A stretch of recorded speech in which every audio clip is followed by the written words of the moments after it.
So, it's time to start. A warm welcome to all of you.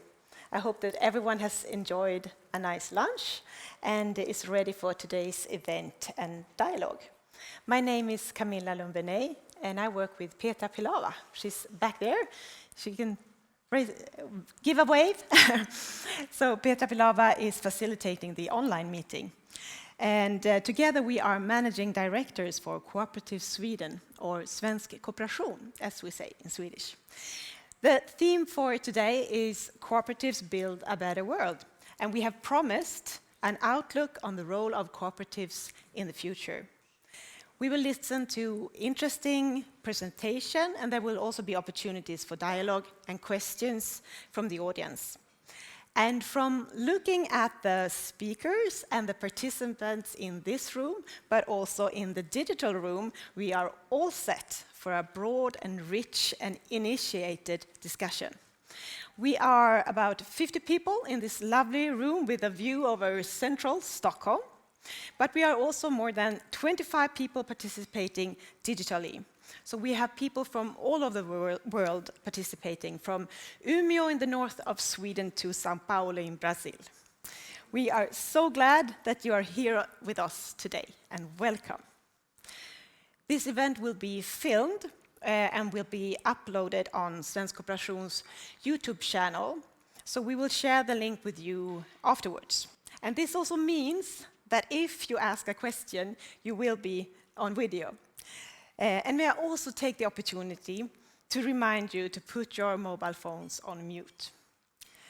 We at Svensk Kooperation are truly delighted to have you here today as we gather to mark an important and exciting milestone. The United Nations has declared 2025 the International Year of Cooperatives. This is only the second time in history that this has happened. The first one was in 2012, and it reflects the growing global recognition of the cooperative business model as a powerful source for sustainable development, inclusion, and resilience. Since 2012, the UN has continued to highlight the potential of cooperatives in resolutions and in reports. Most recently, in April 2023, Secretary General Antonio Guterres emphasized the role cooperatives play in creating jobs, combating hunger, and ensuring food security. Now, the UN has proclaimed a full year of global attention and engagement, recognizing cooperatives as a successful business model for a better world. At Svensk Kooperation, we are thrilled about the decision and proud to be a part of this, the momentum that this will bring. We believe that it is a unique opportunity, not only to celebrate, but to raise awareness, share knowledge, and also amplify the potential of cooperatives to meet today's social, economic, and environmental challenges. The UN is also encouraging its member states to take action, to review legislation, promote favorable conditions for cooperative businesses, ensure fair taxation, and improve access to capital. This is a clear invitation to governments to step up, and we believe Sweden has a great opportunity to lead the way. And this is also something that we have 29 cooperative leaders writing in a debate article in today's magazine of Dagens Industri, that Sweden, with more and growing cooperative businesses, Sweden will become a better, safer, and more resilient Sweden. And earlier today, members of the Swedish Parliament joined us for a seminar to celebrate the International Year of Cooperatives in the Swedish Riksdag, where we also explored how the cooperative model can contribute to inclusive and sustainable economy, both here in Sweden and globally. And now we are also happy to continue that dialogue and discussions with you. We're especially grateful to be hosting this event together with International Cooperative Alliance and to welcome their Director General, Mr. Jeroen Douglas, who will bring a valuable international perspective into our dialogue. So once again, thank you for being here. Let's make 2025 a year of cooperation, innovation, and real impact. But first, it is my great pleasure to also introduce someone who plays a key role in the cooperative movement here in Sweden. Anders Dahlqvist Sjöberg is the chair of Svensk Kooperation and the CAO of KF, Kooperativa Förbundet, the Federation of Swedish Consumer Cooperatives and one of the country's larger major retail groups. Anders brings not only extensive experience in cooperative business and governance, but also a foundation in cooperative law, an area in which he has worked for many years to strengthen the legal frameworks that support member-owned enterprises. Anders is a strong voice for the value-driven, member-owned model that defines our sector. And today he'll share insight into the work of Svensk Kooperation and give us also the broader picture of the cooperative landscape in Sweden. So please join me in a warm welcome of applause to Anders Dahlqvist Sjöberg. Welcome. Thank you.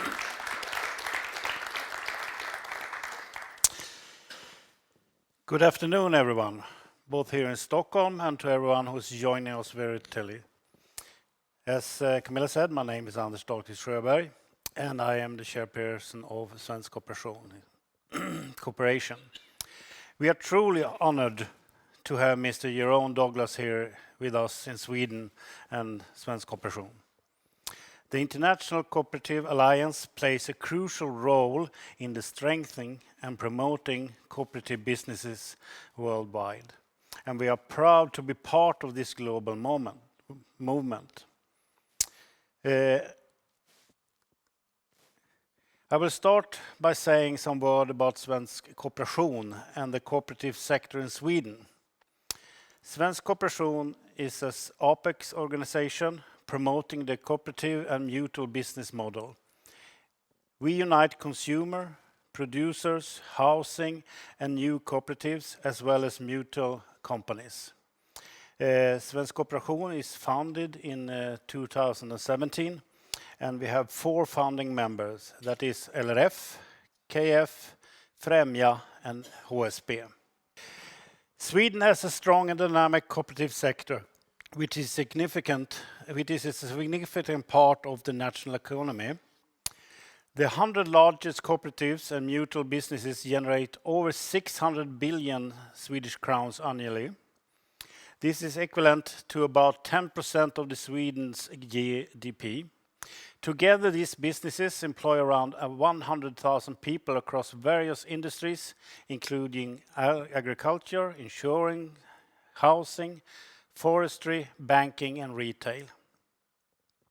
The members of our cooperatives are committed and long-term. We're talking about farmers, foresters, consumers, organizations, insurance holders, employees, and residents from all across Sweden. With strong local roots, cooperatives helps building more resilient communities. In the words of the United Nations, cooperatives build a better world. And with that, it is time to give the floor to our distinguished guest, Mr. Douglas. Your visit has been a great privilege for us, and we are deeply appreciate the time and effort you have taken to be here in Sweden. We truly value the collaboration between the ICA and the Swedish cooperative movement, as it strengthens our shared vision of a more sustainable, democratic and resilient economy. We are excited to have you here and look forward to hear your insights on the future of the cooperative movement. Thank you.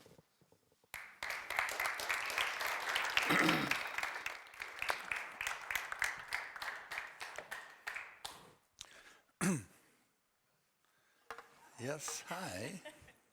I also wanted to introduce you. Oh, sorry about that. I thought he'd just come to the Yes, stage. he did it splendidly. But I've prepared, so let's hear what I have to say. Is it okay? Thank you, of course. It's you will enjoy it, I think. Of course. Okay. Well, let's Yeah. see.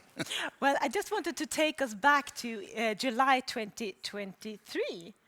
It's back then we received the exciting news that Mr. Jeroen Douglas had been appointed the new Director General of the International Cooperative Alliance, becoming the 17th Director General of the organization with a remarkable legacy dating back to its founding in 1895.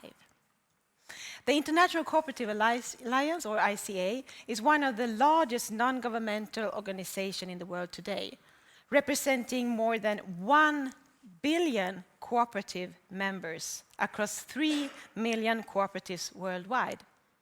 That's an extraordinary reach and a testament of the strength and relevance of the cooperative movement today and globally. And this year, 2025, is a particularly significant moment where we can celebrate the International Year of Cooperatives. And under Jeroen's leadership, the ICA is helping to spotlight the cooperative model as a key force for sustainable development, inclusion, and democratic business worldwide. So we're very, very honored to have you here with us today in Stockholm to share your perspective on this important year and the road ahead for cooperatives around the world. So now, please, a warm welcome and a heartfelt welcome to Mr. Jeroen Douglas.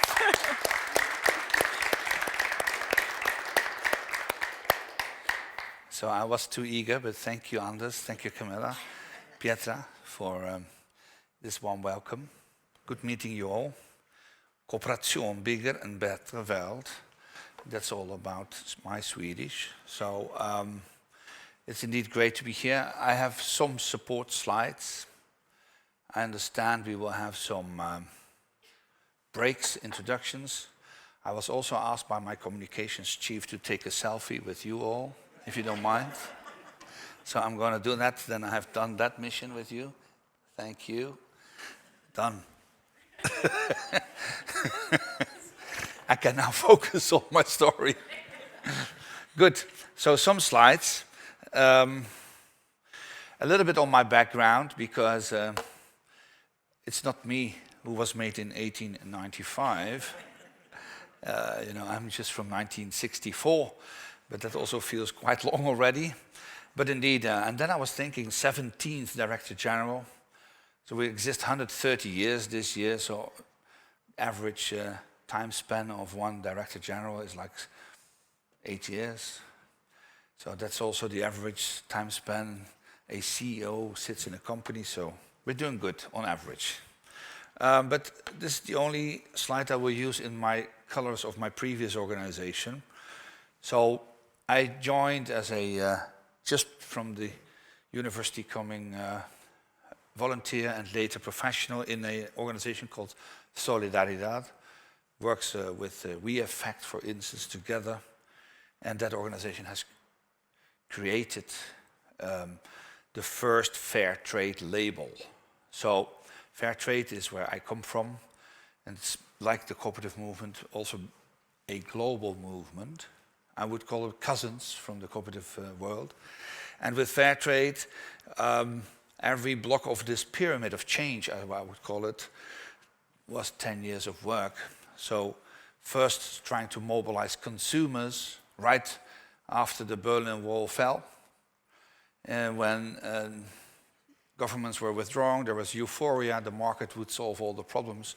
And we already knew there are some imperfections in that market. I will come to that story later on. And then 10 years later, we saw all those large companies also diving on sustainability and corporate social responsibility. And 10 years later after that, we were developing preconditions for sector approaches. And those first three layers, the so-called voluntary sustainability standards, were now being picked up by legislation. So after that 40 years, I thought it was time to move on, because what we have done here is creating sector transformation in coffee, in tea, in cocoa, in oil palm, in many commodities. And when we started, I was proud that we were able to create this movement, which is now 700 million consumers worldwide, frequently choosing the fair trade label, and I continue to advocate that. But I have also realized that the forces of pure market have also sort of deteriorated the values of fair trade. What do I mean with that? Fair trade in itself is good, but just taking one example, when I started, 1 pound of green coffee was $1.06 in the market space, 1989. Until recently, we are now seeing a peak because of climate change, but that's a coincidence.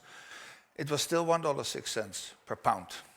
So in over 35 years, the effective purchasing power for a coffee farmer has not increased, has actually deteriorated with 70%.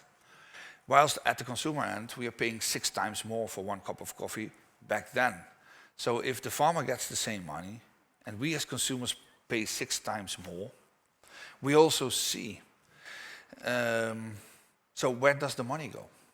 It goes to what is in between, and the roasters and the traders. When we started fair trade, there were like 250 odd individual coffee roasters in Europe. And there's now only 6 coffee traders left and 5 coffee brands left that dictate over 90% of all the coffee we consume. This story with coffee is the same as for cocoa, as for textiles, as for industry services, as for big tech, as for big energy. So we are facing a world economy that moves to oligopolization or market concentration everywhere. So the neoliberal model that we are now having is intrinsically leading to power concentration. So when I saw that everything we've done has now moved into legislation, I thought it's now time to move on. And then I was asked to join the International Cooperative Alliance, because this is all about sector transformation. What I will tell from here on is all about systems change. And sector transformation was nice, but at the end of the day, I believe my deepest motivation is to create a global economy that works for all. And that's the mission of the ICA. The ICA wants to build, through its unique enterprise model, the cooperatives, an economy that works for all at a global scale. So, in a nutshell, and it's already been told a little bit, the cooperative world started in the modern time, at least, in 1844, Rochdale, consumers that were fed up being dictated by some textile barons, and they wanted to create their own consumer and producer cycle. And Raiffeisen Institute in Germany, Mr. Raiffeisen created farm banking with and from and to farmers. And that was 1844. And that was such a breakthrough in the traditional hegemony of the then economy that this news became like wildfire. It went to many countries in Europe, to the Americas, and ultimately worldwide. So that's why the movement thought we need one global agent that is overseeing the direction of the cooperative movement. I'm watching you, I'm still telling the truth, right? Because we have some former board members here also participating. Thank you for being here. So this is the story of the ICA, founded 130 years ago. Nowadays we present 315 members, mainly so-called apex bodies that are national institutes that bundle the efforts, and then some other very committed co-ops, some observers from countries as well. They are from 107 countries, and as already been indicated, we're over 1 billion members with 3 million co-ops. producing 280 million direct jobs. When I joined this organization, I thought that cannot be true.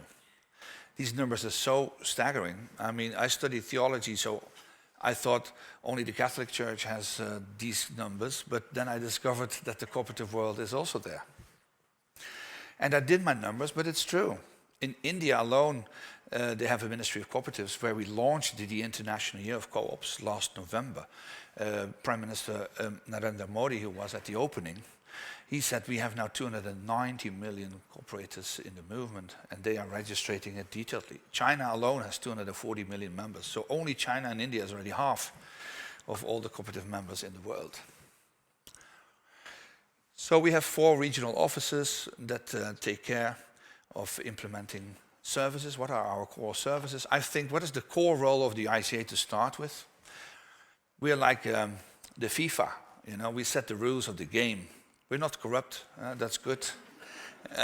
We don't have TV rights, that's bad. Don't have money.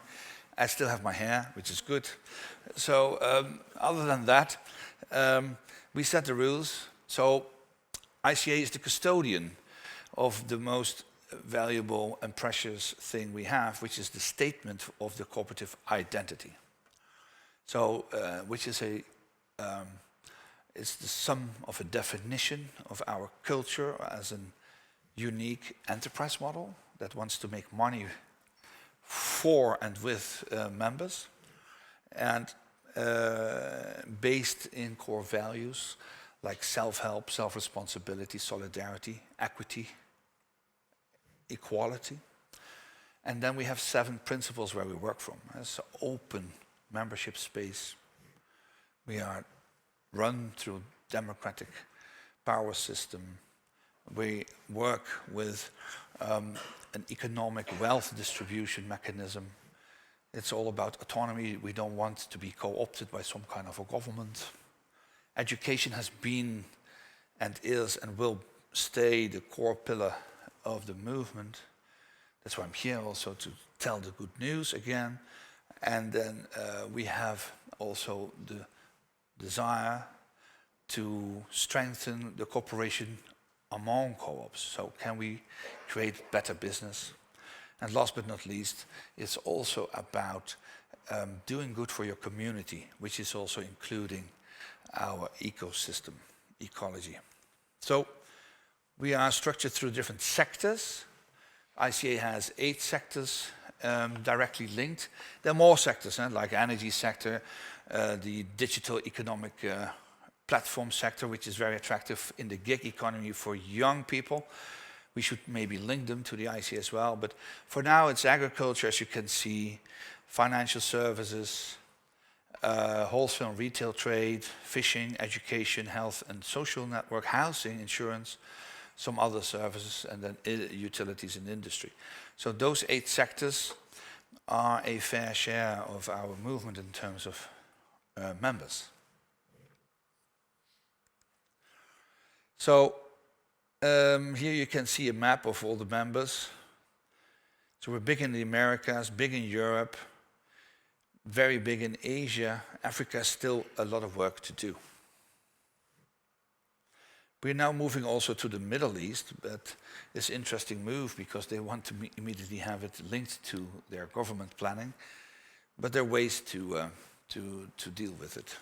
So this is the current map of the world. So I represent members from Russia and the Ukraine, and from Iran, and from Israel, and from Palestine. I have a member in North Korea. We should have one, but it's gone, unfortunately. But we have members in the United States and anywhere. So the most conflictive countries are also part of my constituency. So our mission and vision, I think I already told that. Our core mission, as you can see, is to unite the global cooperative movement in all its diversity. We are, at the end of the day, a totally different economy than, let's say, shareholder-based companies. We want to protect and to promote and to practice the cooperative difference and deliver concrete value add. I already told that: recognition, advocacy, innovation, education. There's more. So that's our cooperative mission. So we're now developing a new strategy, the 26-2030 strategy for the ICA, and it starts all with this statement on the cooperative identity, our alpha and guiding principle. As you can see, I already told that, is this mixture between values and principles. It's our compass which unites us. And this is new to the ICA. The ICA had a very clear mission, but I think it was missing a little bit of vision. Where do we want to bring this whole movement? And that is to grow its influence by creating a just and sustainable future. We do that with the aim and the claim to a greater share in the global economy. So, it's, at the end of the day, we don't look necessarily for a greater share in the global politics. We are looking for a greater share in the global economy, because that's where enterprises need to compete, need to find its space, and which is the landing place also of the cooperative movement, which is a unique enterprise model. So, what's our day-to-day agenda as an International Cooperative Alliance? Actually, the ecosystem where I work is a mixture between our global board with representatives from 8 sectors, from 4 regions, and at-large individuals with a lot of esteem and experience in the movement that runs through the regional offices and through those 8 sectoral offices, and with input from thematic committees on law, on development, on gender, on youth and research. An agenda towards growth, and that's the basic idea. And as a global voice of cooperatives, we have a vested position with United Nations entities in G20, in the International Labour Organization, at the FAO, which is the Global Farmers Agricultural Organization, and at the World Bank. So we are partner to multilateral organizations. Actually, we are sort of a A1 co-founding partner of the UN, because the cooperative movement exists way before the United Nations exists. And they were founded, as we know, at the end of 1945 and became real in 1947. And which means that we are also a member to ECOSOC, which is the Social Economic Committee of the United Nations, a quite influential body. So that's the first bullet. The second one, we also look for legal recognition of co-ops in many countries. So over 100 countries in the world have cooperative legislation. Quite a few of them give concrete incentives so as to distinguish the cooperative model from, let's say, shareholder models, for good reasons, because shareholder models is looking for profit maximization, and therefore should, we believe, have a different tax regime than co-ops that runs for equal wealth distribution and community building. So we also have a co-op marquee, the co-op label, and that's something I did not discuss this morning at Riksdag. That's why I have a tie on still. At co-op marquee, I also believe that in order to protect our movement, we should really develop a global label. A global label which is already there, it's given. We should make better benefit out of it. So we're developing a program so as to really mark the cooperative movement worldwide. And I think it's necessary, because on the horizon is, for instance, also the social economy movement, and they're pushing for social enterprises that are looking for the so-called B Corp label. Maybe you have heard about that, and there are other labels around. And I say, wait a minute, we are the A Corps. We need to have our own cooperative label, the C label, if you wish to. So general communication through our website and other channels.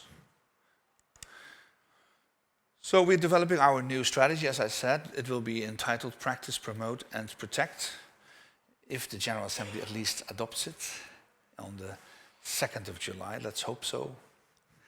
Then I have done this job already. And it really tries to be more in sync with the sign of the times. So our previous strategy was developed in 2018 and adopted in 2019 for the period 2020-2030, but in hindsight that was too long of a stretch. And also, COVID, warfare, economic turnarounds were not part of the thinking, and now they're inside. So we try to unite, to promote, and to develop, and that's our role in the cooperative movement. We have a membership engagement team that is looking for new members to join, also to ensure that members want to stay, and that's very important. We have a leadership and commitment program that is promoting the corporate brand. It's also reaching out to youth.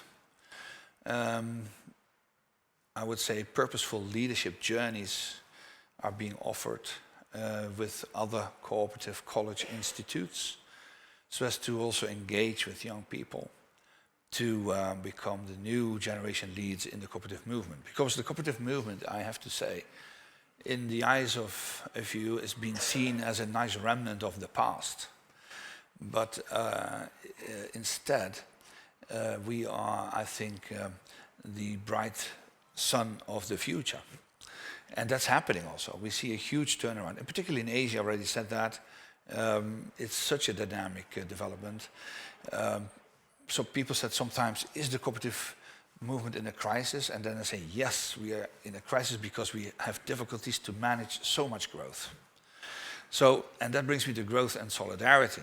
May co-ops recognize leaders in economic, social, and environmental development. So those are our lines we work on.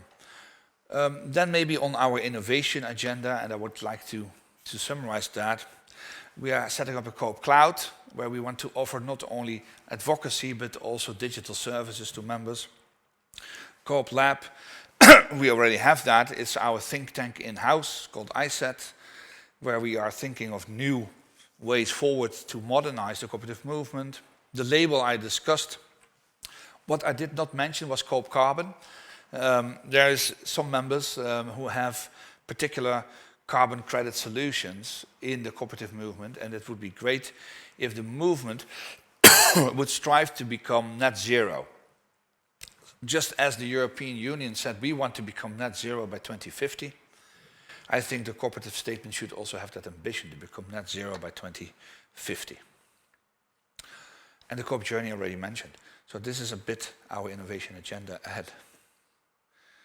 So how would success look like if we are in 2030 in this 5 years agenda? So we should have more co-ops in the world, that's what we're looking for, and more participation in cooperative organizations and networks. So that's important to be sure that the ICA is seen as the undisputed leader of the cooperative cause. So more competitive cooperatives is very important, because at the end of the day, we operate in the market space. More cooperative contribution to the fulfillment of the Sustainable Development Goals. All co-ops are bound to deliver on the Sustainable Development Goals, and that's important to realize that I'll get there later. So the SDGs are sort of a natural fit to the values and the principles of the ICA. Also, the main reason why we have been again receiving this gift of the United Nations of the International Year of Cooperatives, because the United Nations recognizes that co-ops are the obvious partner to deliver on the SDGs. And in 2023 also, it was the same Secretary General, Antonio Guterres, who did his midterm review on progress on the SDGs. And it was a bit sobering. Only 17%, according to him, of all the targets have been fulfilled. And then just 6 years from the finish, the 2030 agenda, how can we accelerate that? So one of the reasons why we got this attention this year. Then more endorsement, recognition with multilaterals, regulators and influencers is a key area we want to work with, get better legislation in, get more recognition. more strength in the next generation of cooperatives, work with new leaders, youth, more global awareness of cooperative identity and affinity. People still ask, what is it all about, a co-op? So telling the story of our statement of the cooperative identity is very important, and live it through.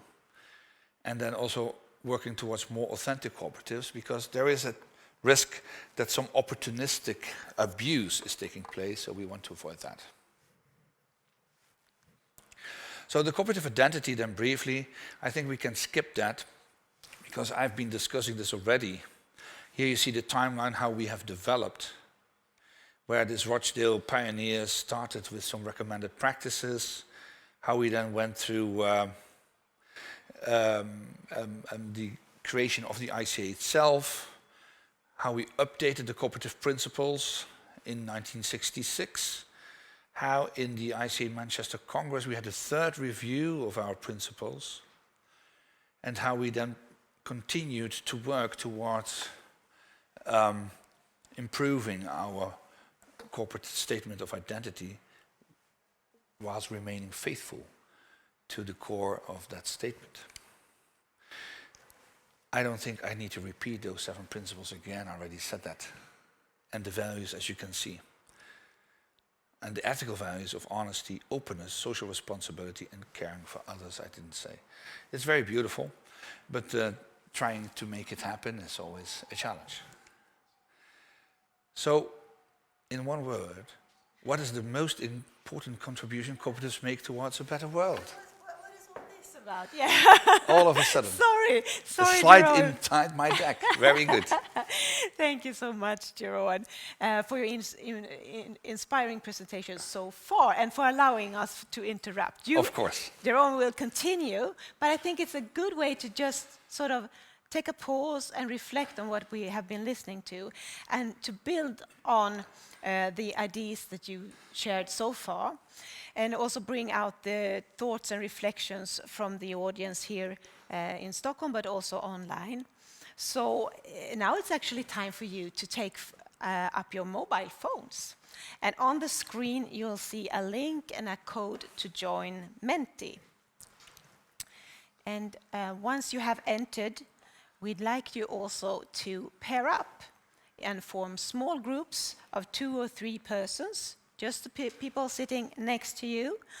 And to our participants joining us on Zoom, you'll be automatically placed into digital breakout rooms for this next part of the sessions. So we will also share the question and the code in the chat at Zoom, so that you'll have all the information that you need. And the idea is to now take the opportunity to pause and reflect together in one question. So we want you to write your answer in one word in English, or several words, but not whole sentences, on the Menti site. So here's the question that we want you to reflect on. In one word, what is the most important contributions cooperatives make towards a better world? So once the time is up, we'll all come back together to see the answer live on the screen in a word cloud. And Zoom participants, you'll be brought back automatically to the main sessions to see it too. So please begin. I will be back and check with you within about 7 minutes. So enjoy the discussions.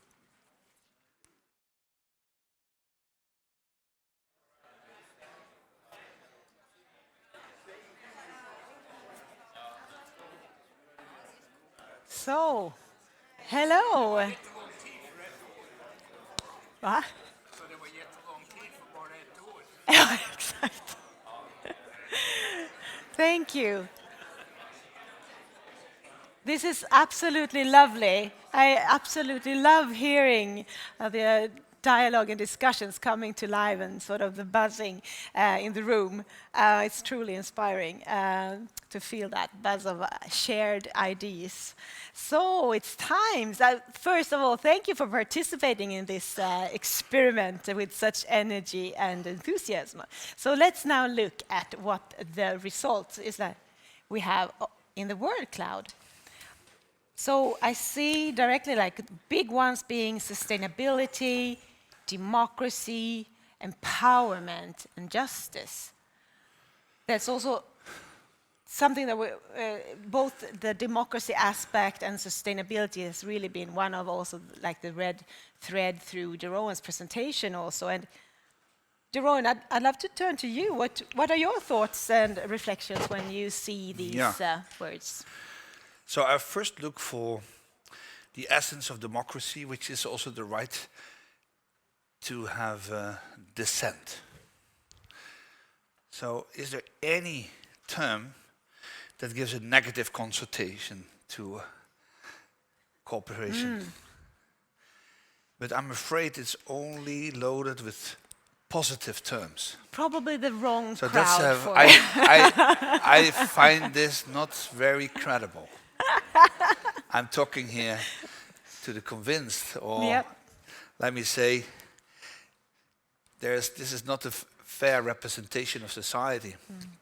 One could also have said, slowliness, overly democratic, which is 2 words, ineffective.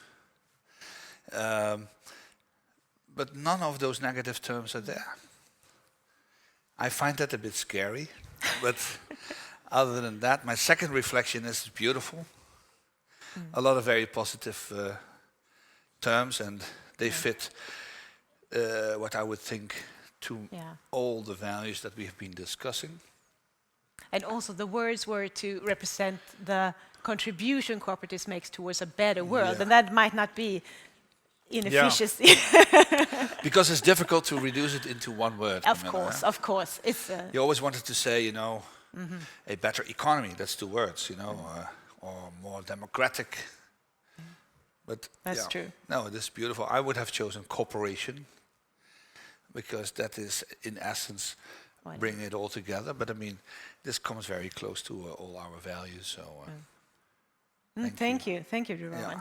So, after this now, Jeroen will continue his presentation, and we'll also have more time for questions and reflections at the end of your presentation, both from Stockholm and also questions and reflections for you joining us online. So you can all start now to think about what you want to ask or reflect upon with Jeroen and the rest of us. And for our Zoom participants, feel free to start typing in the chat if you have any questions. So, all right, Jeroen, back to you. Well, and thank you, Camilla. Good to do the second leg of this presentation. We need to move to the other screen sharing, I think. It's there. Thank you.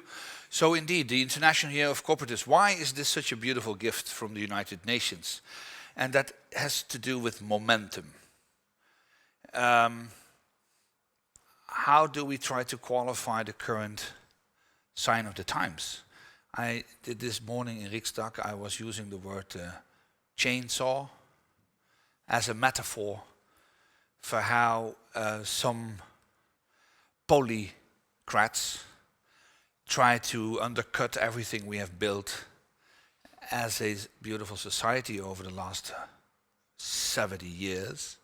The chainsaw is a metaphor that started with President Milei in Argentina. He brought it to Elon Musk, and now also Trump. He uses the chainsaw as a metaphor for transforming according to their principles. And what is the word of that principle is what we call the it's Pluto populism. The plutocrats, the very wealthy, have found a new hobby, and which is populist politics. They like that. They want to let a stance on humanity in their worldview.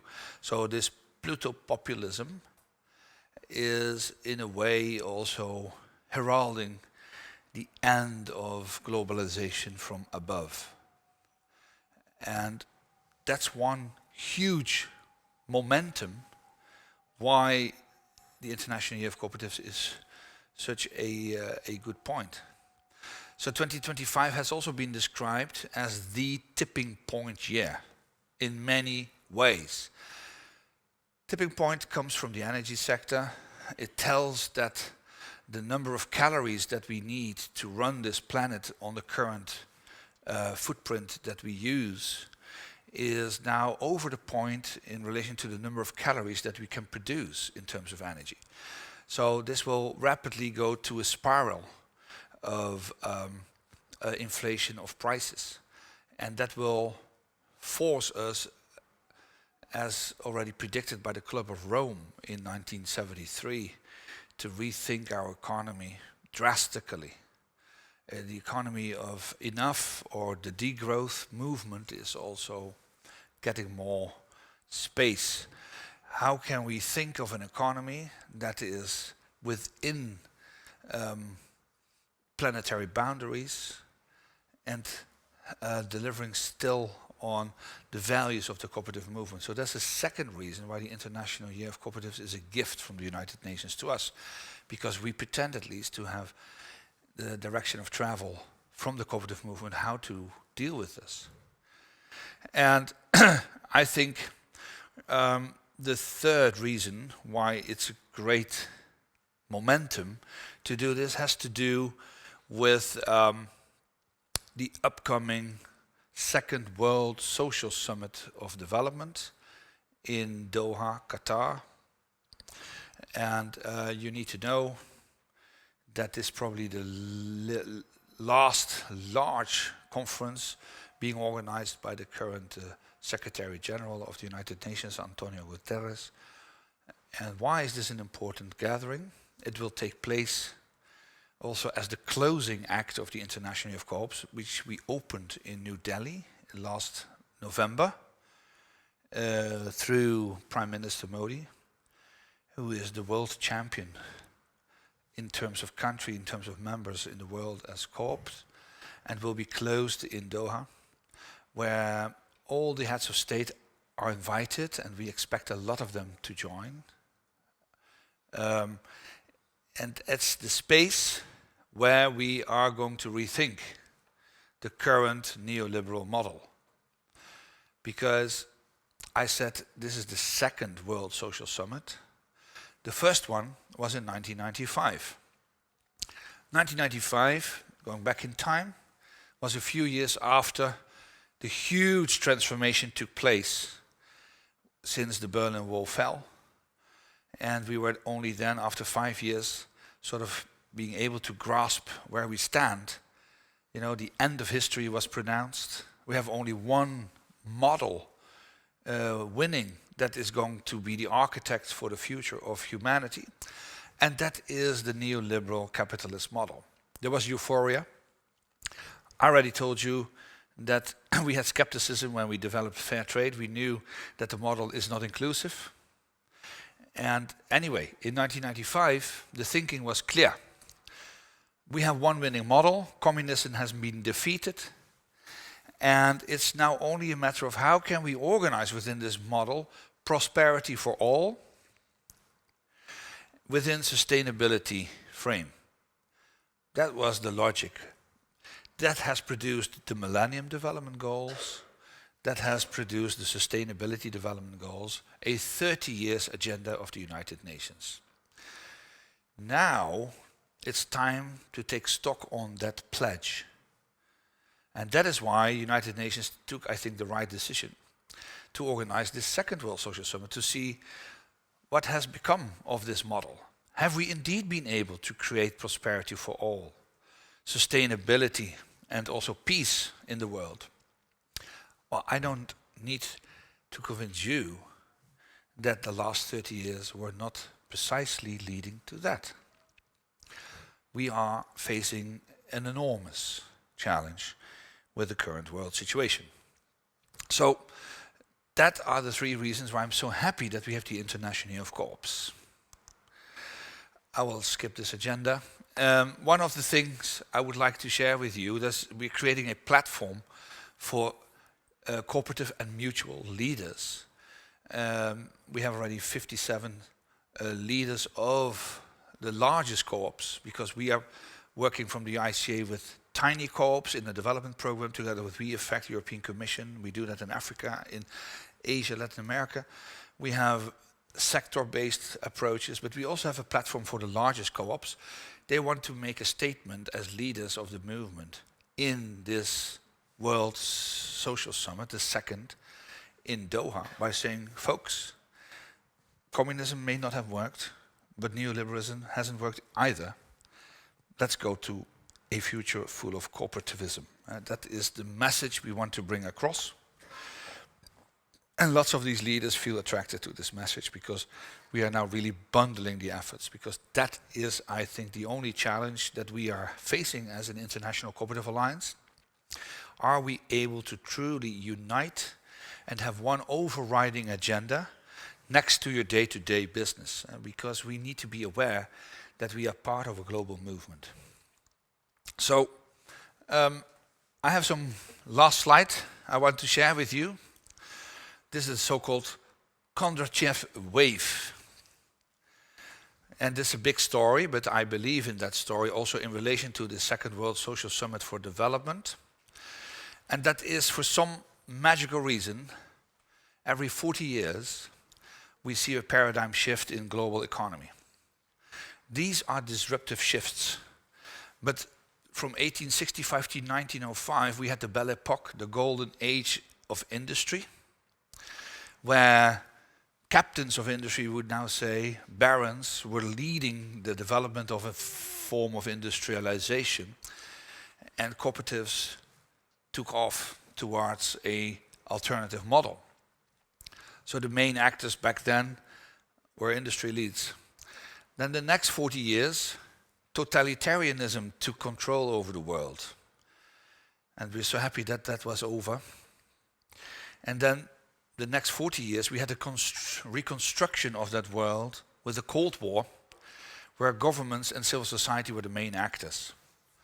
Since the Berlin Wall, we have neoliberalism that is running the world. Oligopolies, IT firms are now dictating how the world is being run. So the big question is, what will be the letter E?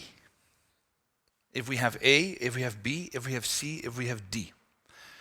I'm deeply convinced that this Kondratiev wave is quite adequate.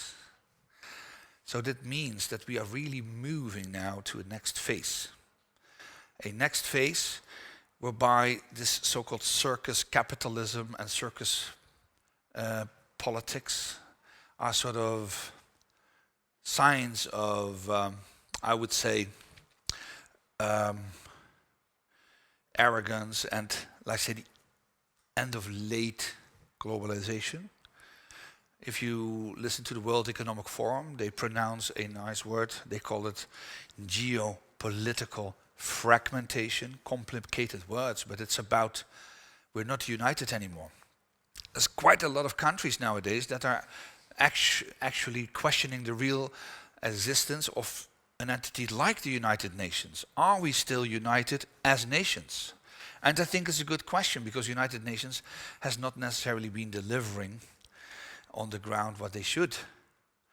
Whilst I'm a very big critical myself of the United Nations, I haven't seen anything better yet, because we need something as a glue that keeps the world together. The only thing probably that has more potential than that is globalization from below. Because all this is globalization from above. So nations, regulators, leaders. But the solution is the globalization from below. And that is the cooperative movement.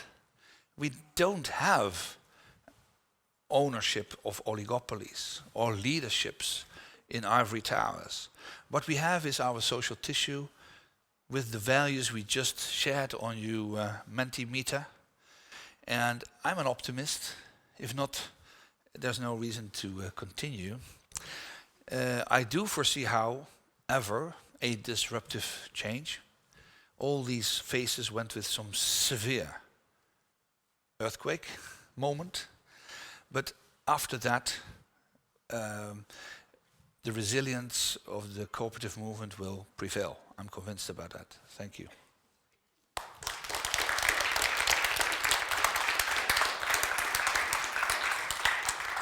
Thank you, Jeroen.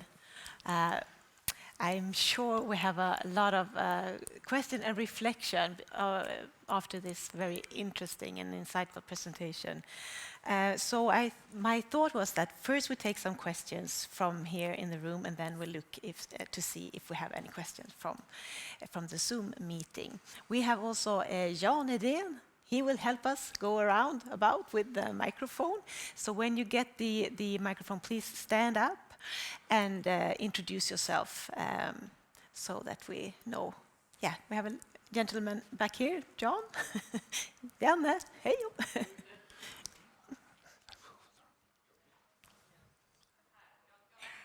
Yeah, first in the back.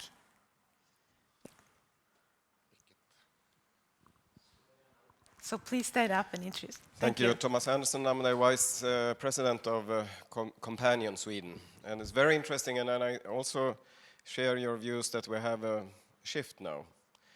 But my question will be a little bit more critical. Do you believe it's possible to make this shift when you can see the movement against globalization, people nationalization and people politics and stuff like this? Yeah. Do you think we can find a way? Yeah. I mean, I don't have the crystal ball, but in a way I'm also very grateful for Donald Trump, because he makes us all aware that the current system is not working anymore.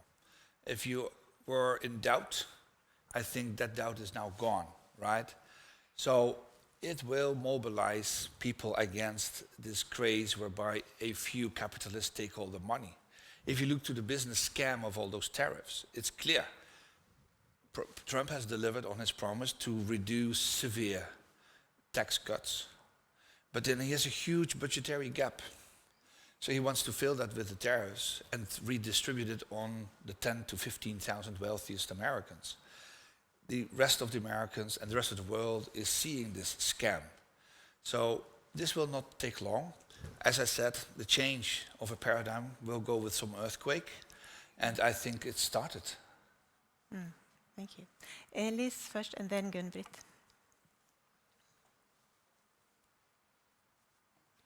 Yes, thank you, Ellis Wallner. My background is in insurance, but I know the cooperative movement as a whole. My question, a very interesting presentation, very thoughtful.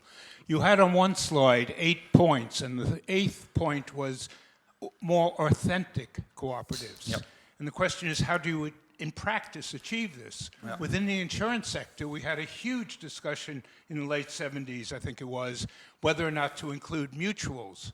And there are mutuals who are, in theory, they're policyholder owned, but there is no policyholder influence. So how do you make the distinction? Thank you for your question. My answer has two chapters. The first one is, let's first focus on who is our enemy. If you're a cooperative believer, then I think mutuals are not your enemy, right? The enemy is what we just discussed, the chainsaw. So let's not fight over spilled water, whether a mutual is a good thing or a bad thing. They're part of the larger family of the social economy. And so the real enemy should not be sought inside. This movement has been too often nitty-grittying and trying to be like religious purists, like Luther, saying we need to be pure. And I think we're missing the point that the enemy is outside. That's one. Secondly, how can you then still fight for authenticity? Because I think it is necessary. If you allow me to say, Mr. Wallner, the ICA as the custodian of the statement of the cooperative identity should be the purest of all wines. And in reality, there's always some water in the wine, right? So my way would be lessons learned from all those labels that I have co-developed is a situation where we not raise the bar, let's go better and better and better, but rather go for a strategy where we raise the floor. Which means, by default, I would like to render all the 3 million Coops in the world the use of our precious Coop label, and then gradually have an improvement program working on the principles and the values, so that also opportunistic Coops who have used or abused the term are sort of slipping from the table. That would be my strategy. Thank you. Gun-Britt? First of all, thank you, Jeroen. It was a very inspirational speech, not least the answer you just gave to Ellis.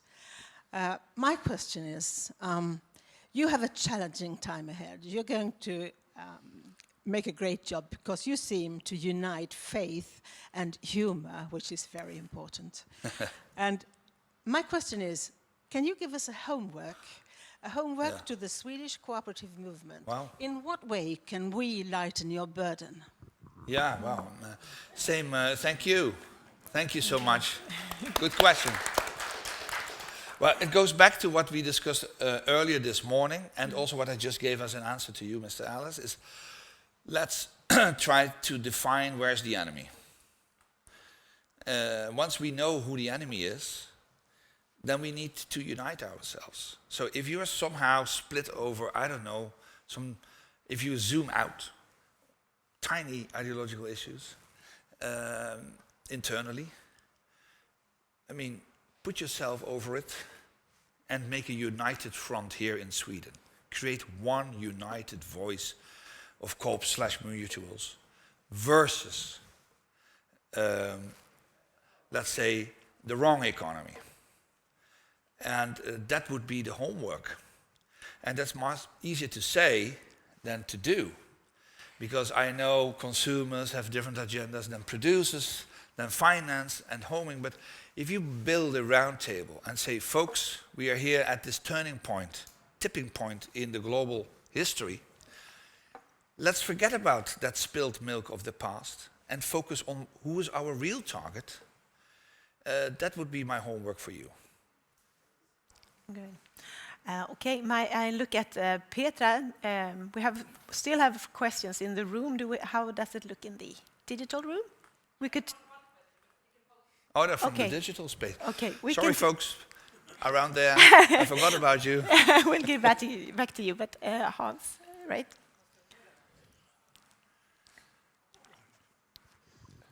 Thank you very much for a very interesting morning. Building a cooperative future. Environmental sustainability has to be very important ingredients. Absolutely. You showed here that in the future we'll have meetings with the top leaders. Cooperative and mutual top leaders. Yes. Now what shall they discuss? How shall they be able to focus on environmental sustainability? One idea I have, and that is a background I have from being in charge of the insurance auxiliary, ICMIF. We had an intelligence network. The intelligence network were meeting over time in small groups to discuss what is the best examples and what are the best experiences. And built on the results of the intelligence network, we were able to show and give on the agenda for the top leaders a very interesting agenda to discuss. Yeah. Can you just share your name for the... Sorry. My name is Hans Dahlberg. I was involved with the ICA Insurance Auxiliary, International Cooperative and Mutual Insurance Federation for many years. Yeah. Thank you, Hans. So, Mr. Stalberg, can I just say, we spoke at the corridors when you just arrived. You introduced yourself, and you've been a collaborator with the ICA in the past. And then you told your story a bit broader than this, but very similar. And then I said, well, you will see that we're in the same thing still. So you wonder, have we progressed? Well, anyway, this group of leaders is new, is embryonal, and will come together for the first time in Madrid to discuss precisely what is the statement that we want to make. So I want to be more like a process manager than trying to prescribe what they need to do. That's very risky. So I expect that they will develop ideas in that direction, but how the precise message will be in this World Social Summit, I don't know yet. And it's also good that I don't fully know that, because it's those leaders themselves who have to come with the ideas. I have some guess where it might go, but maybe they come with some thoughts that I've never been thinking of. And I'm open for that. So I have to know my place. As a Director General, I'm here a process manager. Privately, I can give you a huge roadmap, no worries. Let's try to see if we can make the technology work. And we'll get back to the questions in the room. I think we have time for another round in the room. So please continue to think about what to reflect and answer. But, sorry? Nadia. Hello, Nadia. Please introduce yourself. Hello. Nice. Hello, we can hear you. Good. Now, I have a question. Is it your experience that the cooperative movement around the world are aware of and working towards some kind of action plan when it comes to the food shortage that we'll all experience, they say, around 2040 at the latest? And your name is? My name is Nadia Ramins, and I'm in Dalarna, 2 hours from Stockholm, Sweden. Great. I missed the word, which shortage? I'm sorry. Food. Oh, food. Food, yeah, no, that's a very important one. Yeah, thank you. Insufficiently, I would think, if the answer is. In my previous job, this was my top agenda all the time. We do have a group, though, which is the sector on agri and food. I'm not too sure whether transforming the food system is top priority. I always say it's a AAA approach that we need to develop: availability, accessibility, and affordability. And we need to reorganize our food system drastically. I am aware of that, but the movement as such is not really working on that agenda. It's a wake-up call. Thank you for mentioning it. We need to do more on that. Thank you. Okay. Then we can have more questions from the room. Let's. A very eager participant here. Please introduce yourself. I'm always eager. My name is Ann Sommer. I worked 30 years as a CEO in the mutual insurance companies. I have a question, since I'm very old. The times are very dark at the moment, and our young people, they've only lived a very short time compared to us. We've seen a lot, not all of these changes, you've said, 40-year changes, but some. How do we give a future to the young people that all they know is IT and stock market? If you want to be rich, go into the stock market or go into IT. Yeah. How do we present a future for them that there's hope? Because today when you talk to young people, they say, we've had bad luck, we're born in a really bad time. And this is so horrible. How can we give them hope? Yeah. So, very important.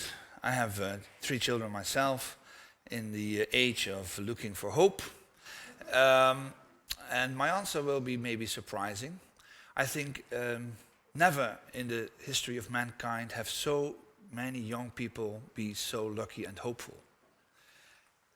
It's just in Europe that we have a problem. All the youth in Asia wake up every morning with the idea life is getting a little bit better. It's just that Europe has this problem that we are seeing that our privileges are getting slowly away.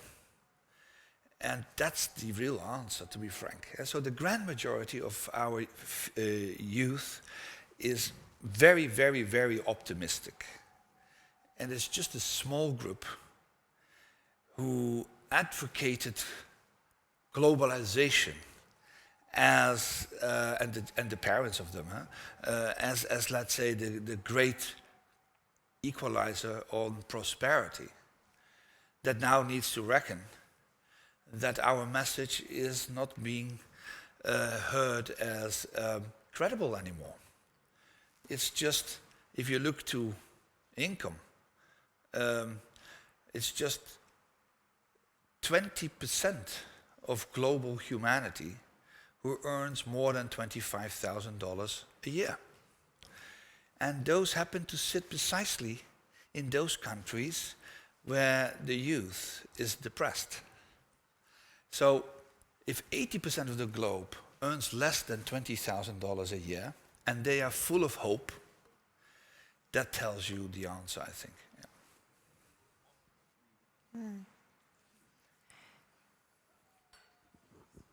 Hi, my name is Susanne, and I represent the biggest law firm in Sweden called Familjens Jurist. And we have a high focus on social sustainability. And I was just curious, when you saw the beautiful words on the screen, if you had seen words like inefficiency or slow companies, how do you usually respond when you are faced with those well, words? Then I would think there's a more realistic practitioners in the room here, because, I mean, cooperatives are not, let's say, the answer to all the issues in the world. The perfection doesn't exist. So we also have to reckon that there are some Achilles heels in the movement, and I think 3 of them are there. One is we work too much in silos and are believers of our own faith. It's a very Protestant movement. You know, if you don't agree, you set up another tendency. We need to be a united, one movement, very Catholic in a way. Secondly, the other Achilles heel is insufficient access to capital. Historically speaking, the cooperative movement have been capital low, and that's because we were unable to unite power and create our own power concentration hubs in terms of bringing together capital streams, but also creating legislations in our favor. I think there's good stuff on the horizon. So Coop Exchange, for instance, is a new initiative that wants to build its own stock exchange for co-ops. And their target is to have 100 billion as a start from mutuals, from other larger cooperatives, that is then being reinvested with return on investment targets to those co-ops that are capital low and they need much more equity. And the third Achilles heel is indeed that we sometimes confuse being very democratic with being very slow. I think we have to find agility whilst being faithful to our values, and I think it's possible, but sometimes the movement in that sense is a bit a laggard. But that can be changed. So nothing is perfect, but with these 3 Achilles heels spottified, at least we know where the problems sit. Thank you. And I would add also that we have cooperative businesses that really just showing how sort of successful they are. You can't be that inefficient and still have a good, Absolutely. you know, do good businesses. So that's another like myth that we also, many people might have, that cooperatives, well, should not, you know, be so economically stable, and but they should return everything to the members, which is of course true, but it's different how you actually do it. You have to have a good business idea, right? And there are plenty of it. And I think that's also part of the answer, perhaps, to share that the stories. I mean, from all over the world, not only like Lantmännen here in Sweden, but there's also a lot of international examples, right? Absolutely. Thousands. Yeah. That is what keeps me up every day, the beautiful stories that come to us. Stories.coop, have a look. It's full of inspiring stories every day again. I'm so thrilled to see alternatives for Uber, to see alternatives for high level managed care centers that are now organized by workers themselves. I see beautiful alternatives in connecting solutions for the gig economy, for young individuals. I see examples about renewable energy, about distribution channels. It's full. So that keeps me up every day to see those beautiful stories. Absolutely. We'll for sure have a look at there. We can perhaps Stories.com. Exactly, we can share the link afterwards. Yeah. So please, more questions or reflections?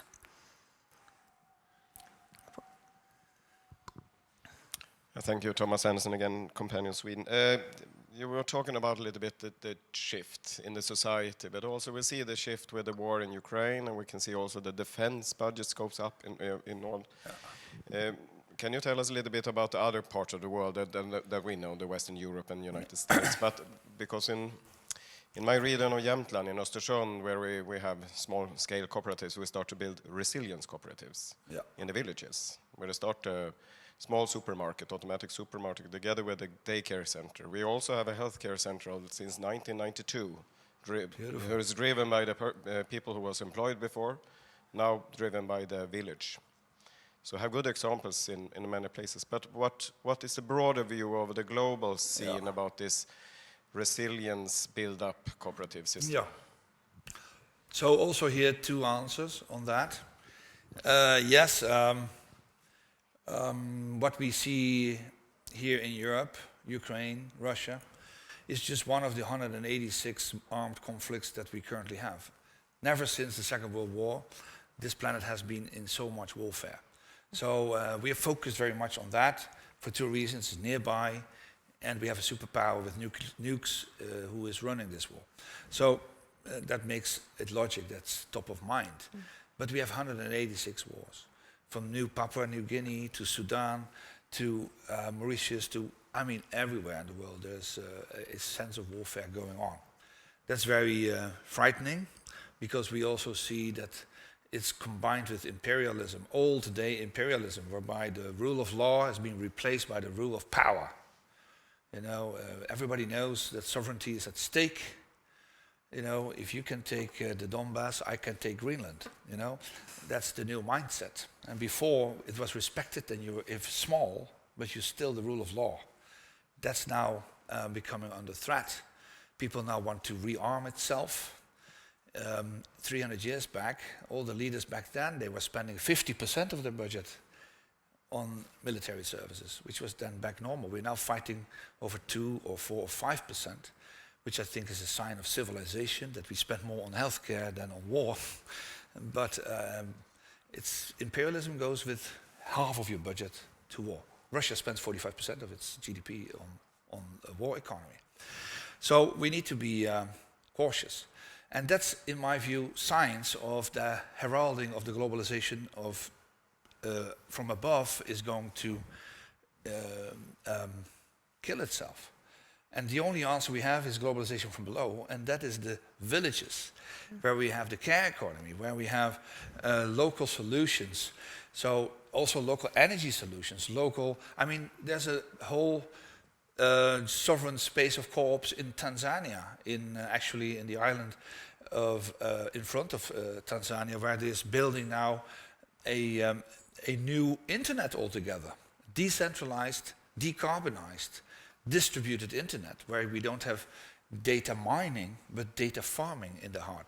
So what I see, there's always solutions from below that can escape from that top-down predator that wants to kill you. So I am happy when the whole world goes dark, that the co-ops keep the lights up. And that's what's going to happen. Yeah.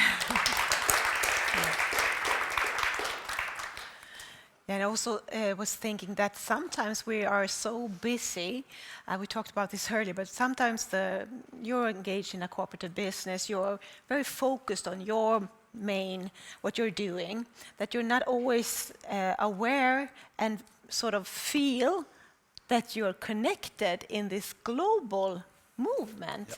So that would be also a role for the ICA, right? So So, do you have any thoughts on like how could we make everyone here in the room go out into the world?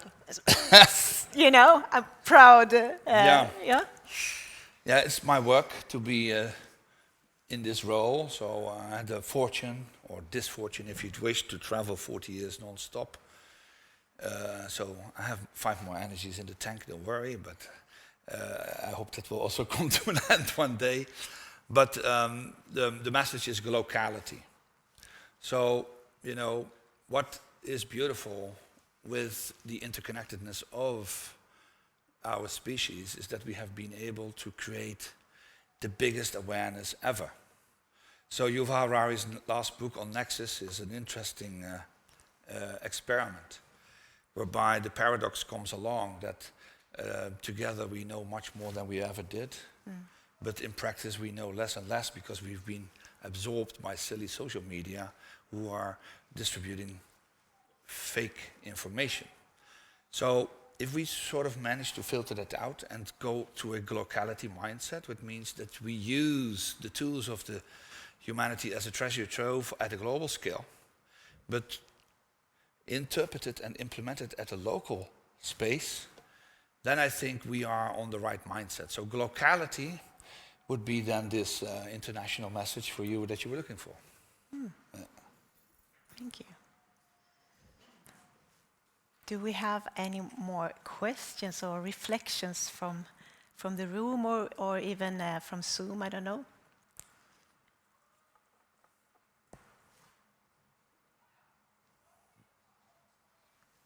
Yeah, so, okay. Thank you. And you? Yeah, and now I want to again thank you so much for this, both the interesting and very inspirational presentation, but also these dialogues, the questions from you and the answers and reflections. It's been a true joy, actually, to have you here. And thank you, for traveling to Sweden to join us here today. We are truly grateful for that. That you also could join us earlier today at the Swedish Parliament, Riksdagen, to help us also mark there the International Year of Cooperatives and deepen the conversation about cooperatives in that place is very important, and to discuss the role of cooperatives now and in the future. And as a small, as they say, as a small token of appreciation, we'd like to thank you with a Swedish gift. Oh my goodness. This movement is full of gifts, I have noticed. So, you may have heard something that we hold very dear here in Sweden. It's called fika. Fika? Yeah. It's that beloved moment in the day where we pause, we grab a coffee, perhaps something sweet like a cinnamon bun or a cookie, and simply take time to talk, reflect, and enjoy the company of others.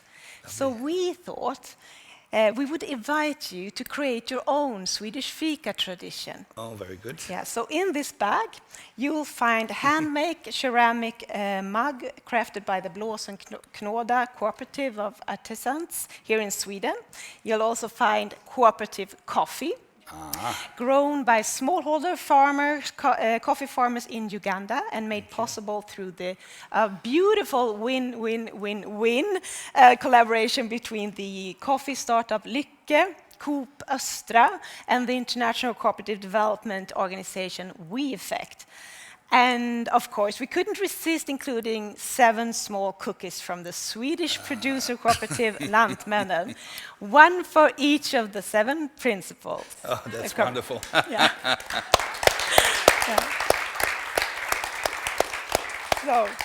So once again, from us all, thank you, Jeroen, and for your presentation and your leadership and for showing. So this is not, I hope that this is not your last fika with us. You're always welcome back to Stockholm. Looking forward for more vegas. Okay.